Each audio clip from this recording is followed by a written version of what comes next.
ঘন্টা করে হরিনাম ব্যাস ডিজে বাপি সিংহাসনে বসেছে। সুবল রাজা সকালবেলা সিংহাসনে বসেছে, তার 100টা ছেলে বসেছে, 100টা বউ বসেছে, নাতিপুতি বসেছে। সুবল বলল সময় শুরু। কৃষ্ণাকে সব পরিবারে সবাই একত্রিত হয়ে হাতে তালি দিয়ে 1 ঘন্টা কৃষ্ণের নাম করছে। কৃষ্ণ মাধব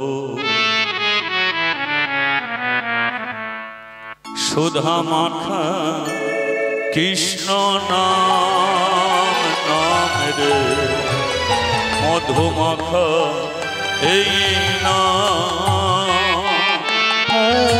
কৃষ্ণ কে সব কৃষ্ণ মাধব সুধা মাখা এই নাম নাম রে মধু মাখা এই নাম। কৃষ্ণ কে সব কৃষ্ণ মাধব সুধা মাখা কৃষ্ণ নাম নাম রে মধু মাখা এই নাম। কৃষ্ণ কে সব কৃষ্ণ মাধব সুধা মাখা এই নাম নাম রে মধু মাখা এই নাম। জপরে জপরে জপরে রসনা জপরে জপরে রসনা জপরে জপরে জপরে রসনা জপরে জপরে রসনা জপরে কৃষ্ণ নাম হরি নাম সুধা মাখা এই নাম। কৃষ্ণ কে সব কৃষ্ণ মাধব সুধা মাখা এই নাম হরি নাম মধু মাখা এই নাম। এই নামে জপ হলো আপনার, তোমার ঘুচে যাবে তৃষা প্রেম পারা পারে। নাম জপ হলো আপনারে ঘুচ যাবি তৃষা প্রেম পারা পারে। ভুলো না ভুলো না কৃষ্ণ নাম ভুলো না। আর ভুলো না ভুলো না কৃষ্ণ না ভুলো না। ভুলো না ভুলো না কৃষ্ণ নাম ভুলো না। ভুলো না ভুলো না কৃষ্ণ না ভুলো না। অবিরত জপ নাম হৃদয় মাঝে, অবিরত জপ নাম হৃদয় মাঝে। কৃষ্ণ কে সব কৃষ্ণ মাধব সুধা মাখা এই নাম হরি নাম মধু মাখা এই নাম। হরি নাম কৃষ্ণ নাম হরি নাম কৃষ্ণ নাম হরি নাম কৃষ্ণ নাম ধ্বনি হরি ধ্বনি কৃষ্ণ। হ্যাঁ বলিয়ে রাধা মাধবে কি। আচ্ছা খারাপ লাগছে কি না না, এই সুবল রাজা জিজ্ঞাসা করছে, তার 100টা ছেলে বৌমাদের জিজ্ঞাসা করছে, বৌমা তোমাদের খারাপ লাগছে? বৌমারা বলে কিনা, পৃথিবীতে অনেক শ্বশুর দেখেছি, এমন শ্বশুর দেখিনি যে সকালবেলা হরিনাম না করলে চা পর্যন্ত খেতে দেবে না। কি যে হরিনাম করতে চায় না সেও ঠেলায় পড়ে বলে খুব ভালো লাগে, খুব ভালো, তাহলে তো চা পর্যন্ত পাবে না। বলে হ্যাঁ মিলেমিশে থাকো বৌমারা। এই যে 100টা ছেলের 100টা বউ একটা হাঁড়িতে ভাত হবে, এর চেয়ে আনন্দ কি আছে? ঠিক আছে, 1 ঘন্টা শেষ হয়ে গেছে, যে যা রান্না বান্না করো। এবার সুবল রাজা রাজপ্রাসাদে যাবে। এবার সুবল সবচেয়ে বেশি ভালোবাসতো তার নিজের মেয়েকে, নিজের মেয়েকে। আর মেয়েরাও দেখবেন সবচেয়ে বেশি ভালোবাসে তার বাবাকে। মেয়েরা যখন বাপের বাড়ি থেকে আসে কেউ বলে না যে মায়ের বাড়িতে যাচ্ছে, সবাই বলে কি, এদের থেকে বোঝা যায় কি, আমার বউকে দেখে আমি শিখেছি গো। একবারও বলে না যে মায়ের বাড়ি যাই, কোথায় চোখ, বাপের বাড়ি, বাপের বাড়ি। বলে দাদা বাবা কি বেশি ভালোবাসে। তদ্রূপ সুবল তার মেয়েকে সবচেয়ে বেশি ভালোবাসত। মেয়ে হাতে ছাড়া কোনদিন জল খায় না, মেয়ের হাতে ছাড়া কোনোদিন ওষুধ খায় না, মেয়ের হাতে ছাড়া কোনোদিন ভাত পর্যন্ত খায় না। আজকে হরিনাম শেষ কর, আয় দাঁড়িয়ে আছিস কেন, আয়। না না ওদিকে হাত বাড়াবে না, গান্ধারীকে ডাকছে। গান্ধারী এসে 1 গ্লাস জল দিয়েছে। গান্ধারী এসে 1 গ্লাস জল দিয়েছে, কিন্তু একদিন পরে সুবল গান্ধারীর মুখের দিকে তাকিয়ে চিন্তা করলো, মেয়েটাও উপযুক্ত হয়ে গেছে, ওর বিয়ে দিতে হবে। তবে তো আমার 100টা ছেলে, আমি আর কাউকে কিছু বলবো না, আমি দেখি একটা ছেলের সন্ধান করি। তাহলে 100টা ছেলেকে কিছু না বলে নিজেই একটা ছেলের সন্ধান করছে।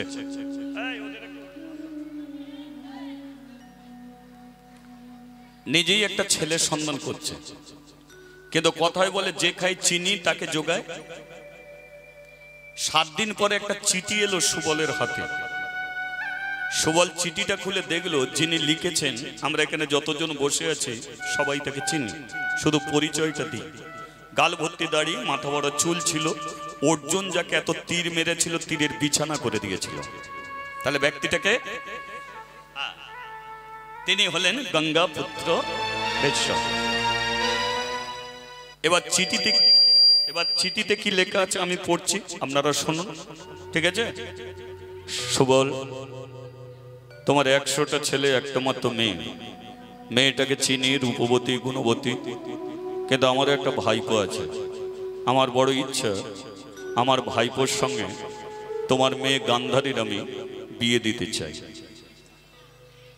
গঙ্গা পুত্র ভীষ্ম, তৎকালীন দিনে বট বৃক্ষ, বট গাছের মরণ হয় কি হয় না, তদ্রূপ ভীষ্মরও কোনোদিন মরণ হবে না, তার ইচ্ছা মৃত্যু।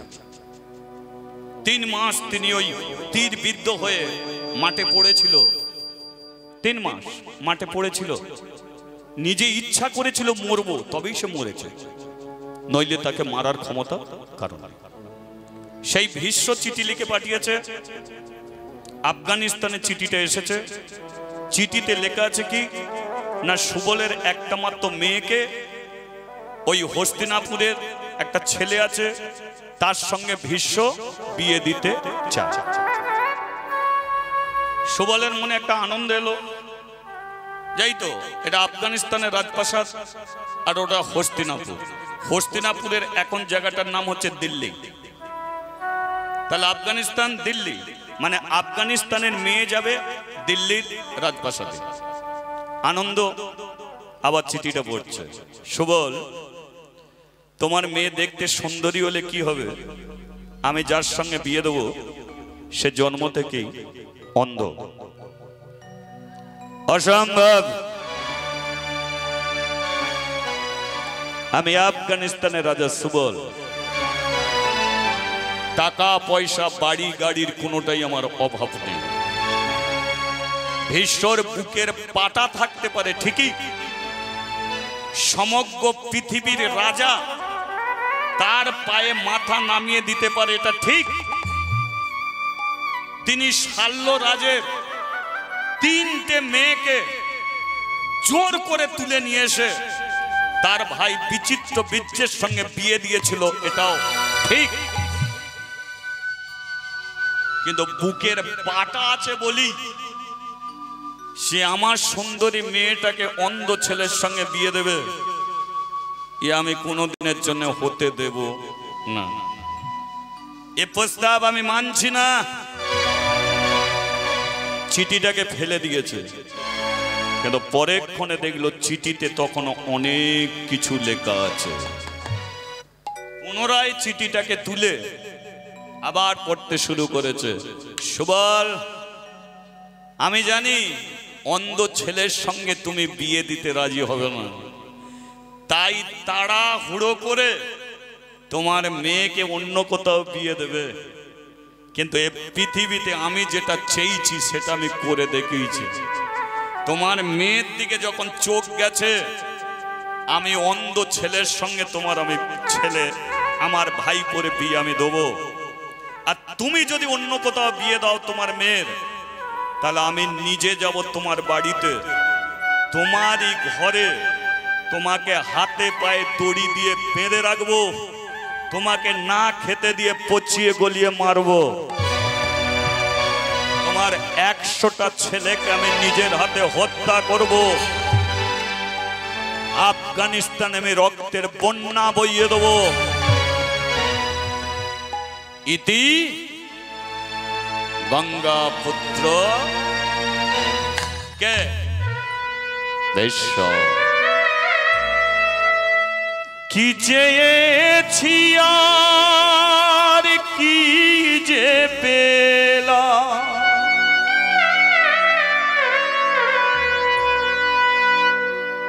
আধারেতে ঢেকে গেল আমারই জীবন,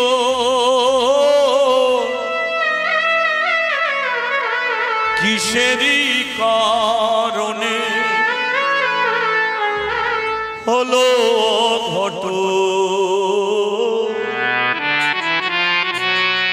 কি সাজে সাজালে ওগো নারায়ণ, কি সাজে সাজালে ওগো নারায়ণ, কি সাজে সাজালে ওগো নারায়ণ, কি সাজে সাজালে ওগো নারায়ণ, আধারেতে ঢেকে দিলে আমারই জীবন, আধারেতে ঢেকে দিলে আমারই জীবন, আধারেতে ঢেকে দিলে আমারই জীবন, আধারেতে ঢেকে দিলে আমারই জীবন, কি চেয়েছি আর কি যে পেলাম, আধারেতে ঢেকে গেল আমারই জীবন, কিসেরই কারণে হলো অঘটন, কি সাজে সাজালে ওগো নারায়ণ, কি সাজে সাজালে ওগো নারায়ণ, ও দয়াল রে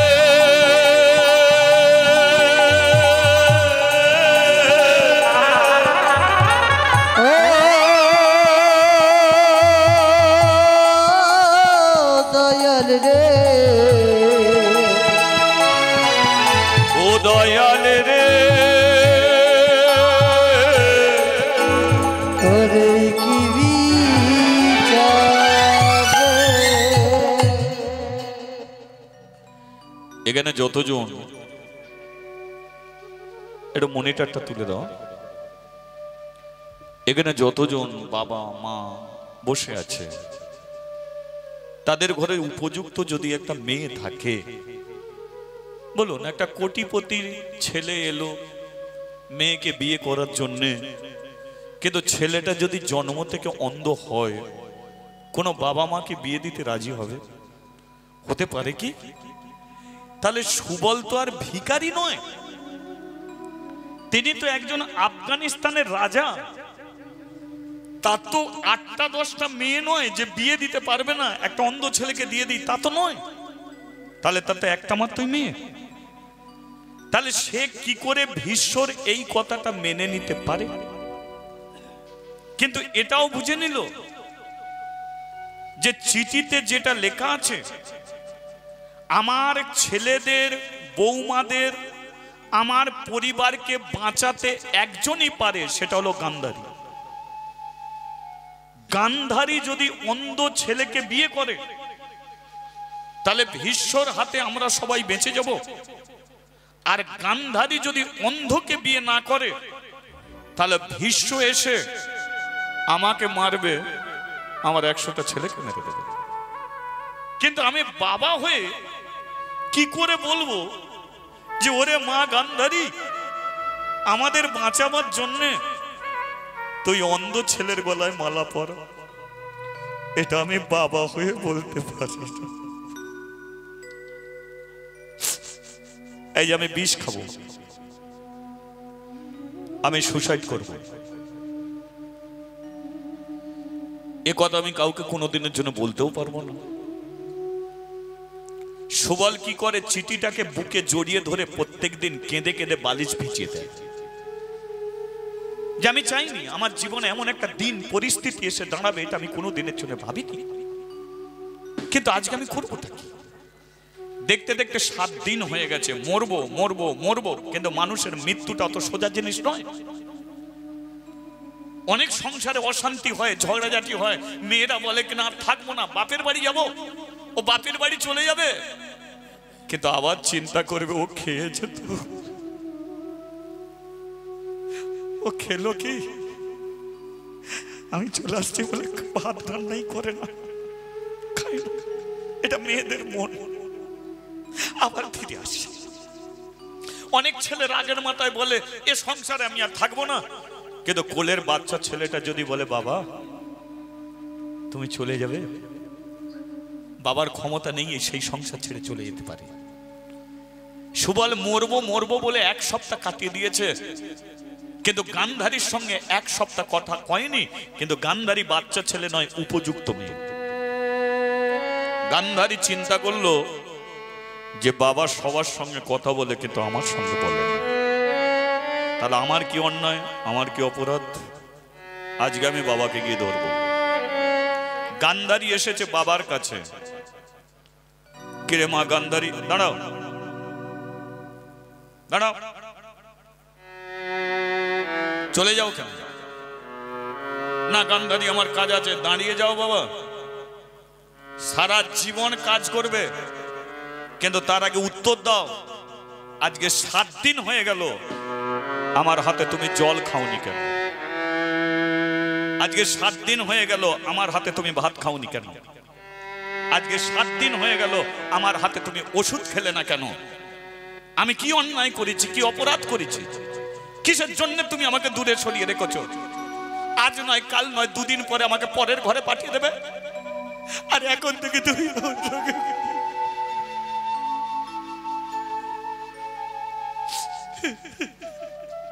এখন থেকে আমার সঙ্গে কথা বলা বন্ধ করে দিয়েছো। তুমি জানো বাবা, তোমাকে ছাড়া আমি থাকতে পারিনি। বাবাও কাঁদছে, মেয়েও কাঁদছে। সুবল কি করেছে, বালিশের নিচে চিঠিটা ছিল, চিঠিটা গান্ধারীকে দিয়েছে। আর গান্ধারী চিঠিটা পড়েই বুঝে নিল যে জীবনটা আমার অন্ধকারে ঢেকে গেছে। গান্ধারী চিন্তা করলো আমি যাকে ভালোবাসি তাকে যদি আমি বিয়ে করি তাহলে তাহলে আমার বাবা মরবে, আমার 100টা দাদা মরবে, বৌদিরা সবাই মরবে, কিন্তু তাকে বিয়ে না করলে সে একা মরবে। কিন্তু তার জন্য আমার পরিবারকে আমি মারতে পারবো না, তাতে আমি অন্ধ ছেলের মালা পরিয়ে সমস্ত পরিবারকে আমি বাঁচিয়ে যাব। এই হলো মা মহাভারতের গান্ধারী। শুনছেন এখন চরিত্র কি? মহাভারত।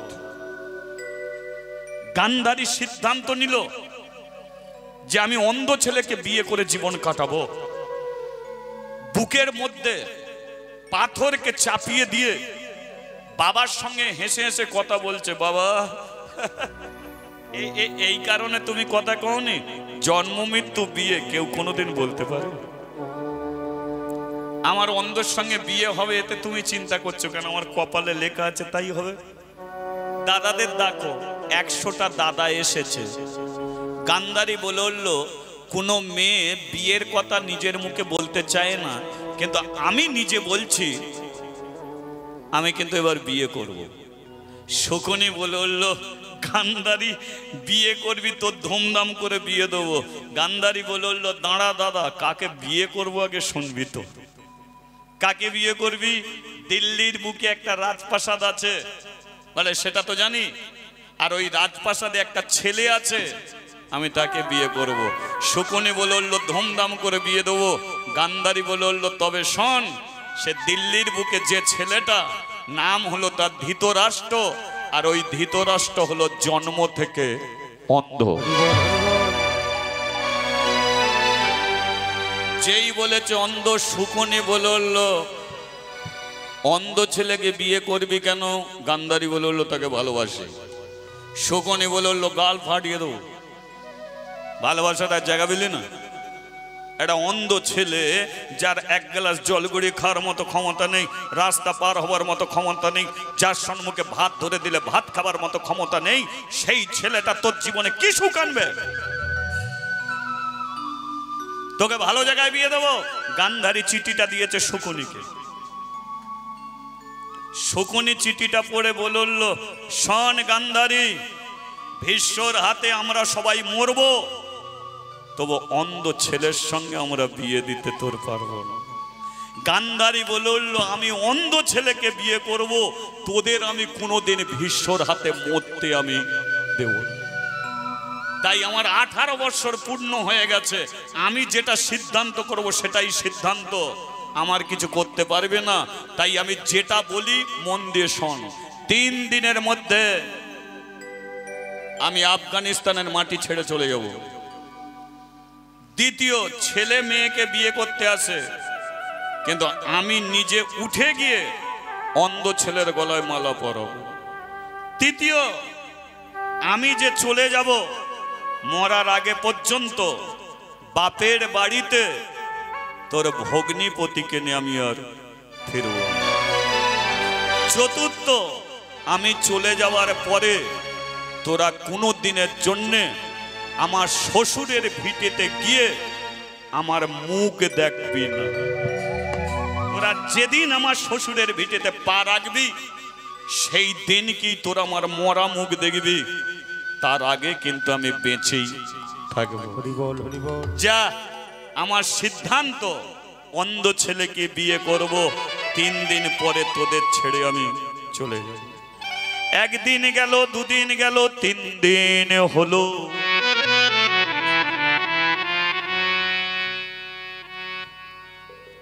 রাজপ্রাসাদের সম্মুখে একটা পালকি এলো। গান্ধারী বলে, ওই পালকি করে সারা জীবনের মতো বাপের বাড়ি ছেড়ে শ্বশুর বাড়ি চলে যাও।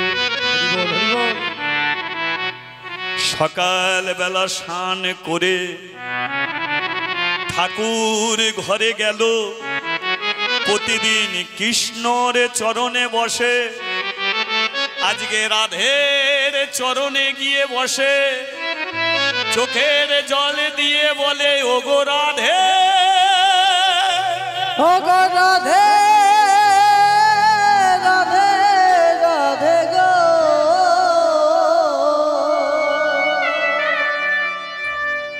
তোর পাশে কাকে দাঁড়িয়ে আর আমার পাশে কাকে দাঁড় করালি? আমি খোঁজ খবরে নিয়ে দেখেছি, আমি যাকে বিয়ে করতে যাব জন্ম থেকে অন্ধ, আবার পিচ রাস্তা যে কালো তার চেয়ে বেশি কালো। কিন্তু এতে আমার দুঃখ নেই, কিন্তু রাধে যাবার বেলায় শুধু বলে যায়, আমি চলে যাবার পরে আমার বাবা যদি গান্ধারী গান্ধারী বলে ডাকে, সেদিনকে তো গান্ধারী থাকবে না বাবার পাশে, সেদিনকে তুই আমার মতো গান্ধারী হয়ে আমার বাবাকে একটু জল দিবি। রাধে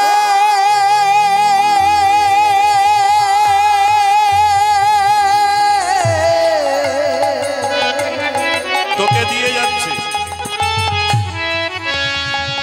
ও গো রাধে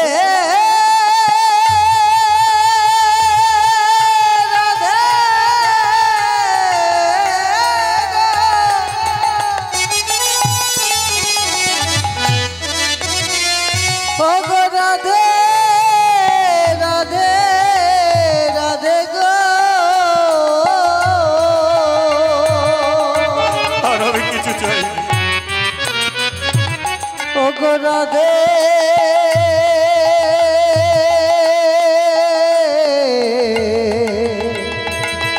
রাধে গো আমি আরে তো কিছুই চাই না রাধে রাধে রাধে গো।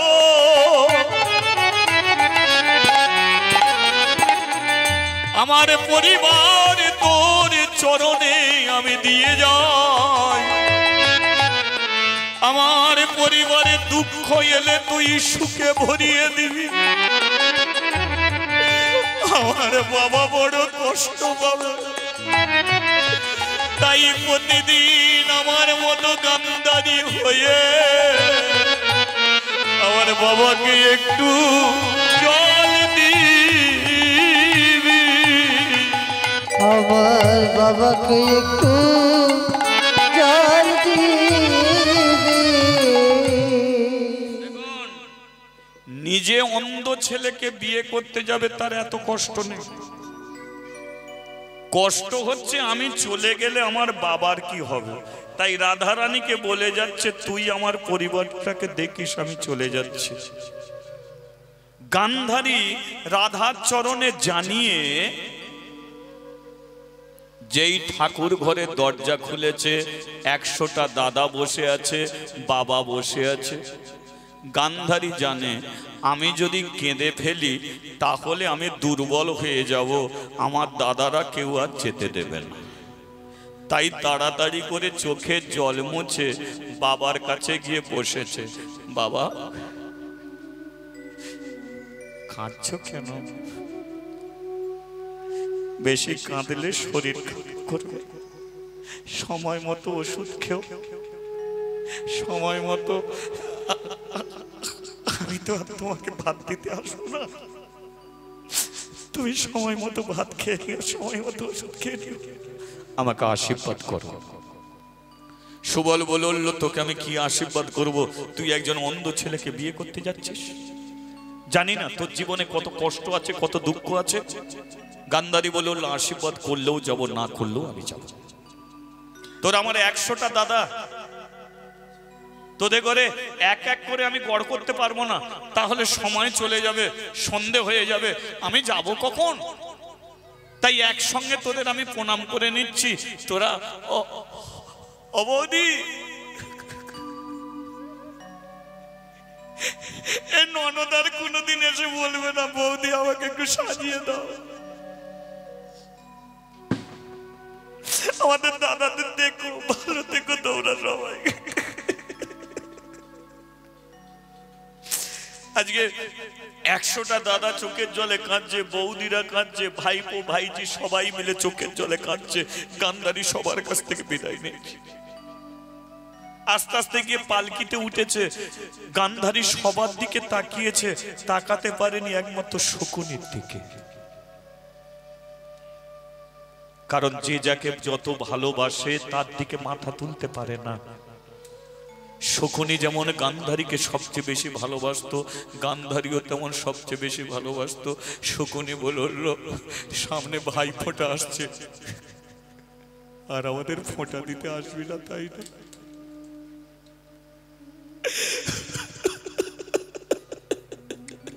হরি বল হরি বল। ও গান্ধারী, চলে তো যাবি, আর কোনোদিন আসবি না, একবারে মুখটা তো দেখা না। গান্ধারী পালকিতে উঠে পড়েছে। গান্ধারী জানে দাদা আমাকে পেছন থেকে ডাকছে, আমি যদি একবার দাদার দিকে তাকিয়ে দেখি এই পালকি থেকে আমাকে নেমে পড়তে হবে, কারণ আমার সবচেয়ে দুর্বল একমাত্র আমার বড় দাদার শকুনি, যে এক ফোঁটা কোনোদিন আমাকে চোখে জল ফেলতে দেয়নি। আমার দাদা শকুনি, কেউ যদি আমার দিকে তাকাতো দাদা গিয়ে তার চোখ তুলে নিত, কেউ যদি আমার দিকে আঙুল তুলে টিটকিরি মারতো আমার দাদা গিয়ে তার হাত কেটে নিত। সেই দাদা জীবনে আমাকে এত ভালোবাসে। দাদা আমাকে বারবার বলতো, ওরে বোন তোকে খুব ভালো জায়গায় বিয়ে দেবো, আমি শেষ জীবনে তোর কাছে গিয়ে থাকবো, তখন যেন আমাকে ফিরে দিস না। আজকে সেই দাদাকে ছেড়ে সারা জীবনের মধ্যে আমি চলে যাব। আমি দাদার দিকে তাকাবো কি করে? পালকিতে উঠেছে, বিহারাদের বলে উঠলো তাড়াতাড়ি পালকি তোল, আমি আর এখানে থাকতে চাই। পালকিও উঠিয়েছে, শকুনি বলে উঠলো পালকি তুলে নিলি, একবারও আমার দিকে তাকিয়েও দেখলি না, একবার দেখ, শেষ দেখাটা দেখে যাই। কিন্তু গান্ধারী পালকির ভেতর থেকে শুধু হাতটাকে বাড়িয়ে দিল, বিদায় চির বিদায়, বিদায় চির বিদায়, বিদায় চির বিদায়, বিদায় চির বিদায়, বিদায় চির বিদায়, বিদায় চির বিদায়, বিদায় চির বিদায়, বিদায় চির বিদায়, বিদায় চির বিদায়, বিদায় চির বিদায়, বিদায় চির বিদায়, বিদায় চির বিদায়, বিদায় চির বিদায়, বিদায় চির বিদায়, বিদায় চির বিদায়। বিদায় চির বিদায়। চোখের আড়াল থেকে মিলিয়ে গেল আফগানিস্তানের মেয়ে গান্ধারী। মনিটরটা আমার দিতে হবে, মনিটরটা কমে যাচ্ছে। গান্ধারী, তাহলে এবার বলুন ওদিক দিয়ে তাহলে আফগানিস্তান থেকে গান্ধারী চলে গেল কোথায় মা? শুনছেন তো? হস্তিনাপুরের রাজপ্রাসাদে। আচ্ছা, যাবার সময় কান্নাকাটি করে গেছে। এবার হস্তিনাপুরে যখন পালকিটা নামলো তখন তো বউ দেখতে সবাই আসে। আচ্ছা, বউ দেখতে এলে কি কেঁদে কেঁদে আসে? কি গো, তোমাদের গ্রামে বউ দেখতে গেলে কেউ কেঁদে কেঁদে যায়? যায় না তো? তাহলে যেই হস্তিনার বুকে পালকিটা নেমেছে, বউ দেখার জন্য আসছে। কি উলু উলু উলু ধ্বনি, উলুধ্বনিটা হোক, উলুধ্বনি একটু হাতে তালি।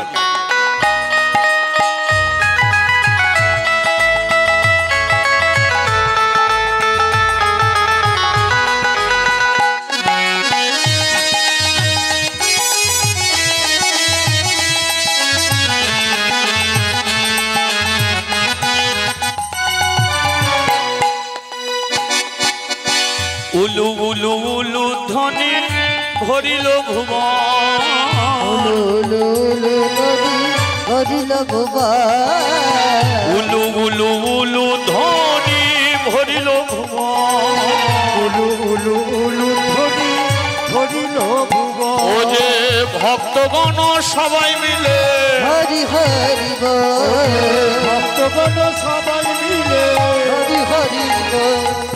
কেহ নাচে কেহ গায় কেহ বলে হরি, কেহ নাচে কেহ গায় কেহ বলে হরি, কেহ নাচে কেহ গায় কেহ বলে হরি, কেহ নাচে কেহ গায় কেহ বলে হরি, কেহ কেহ আনন্দেতে যায় গড়াগড়ি, আর কেউ কেউ আনন্দেতে জয় গড়াগড়ি। একটু এই ফাঁকে একটু রাধা নাম করে নেওয়া যাবে কি? বললো রাধে রাধে রাধে রাধে রাধে রাধে বলো রাধে রাধে রাধে রাধে রাধে রাধে রাধে বলো রাধে রাধে রাধে রাধে রাধে রাধে রাধে বলো রাধে রাধে রাধে রাধে রাধে রাধে রাধে শ্যাম। কেহ নাচে কেহ গায় কেহ বলে হরি কেহ নাচে কেহ গায় কেহ বলে হরি কেহ কেহ আনন্দেতে যায় গড়াগড়ি আর কেউ আনন্দেতে জয় গড়াগড়ি ও কেহ কেহ আনন্দ। একটা কথা বলবো, একটা ভালো কাপড় পরে আসতে পারতে, কাপড়টা ছেঁড়া দেখুন, ছেঁড়া না না, এখানে গান্ধারী ছেঁড়া কাপড় পরে আছে।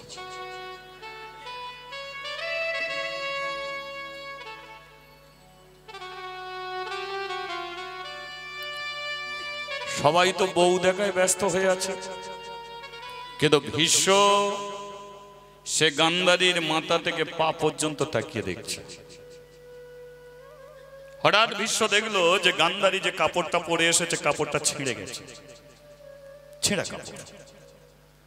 ভীষ্মের একটা মান সম্মান আছে, হস্তিনাপুরের রাজপ্রাসাদের বউ হবে।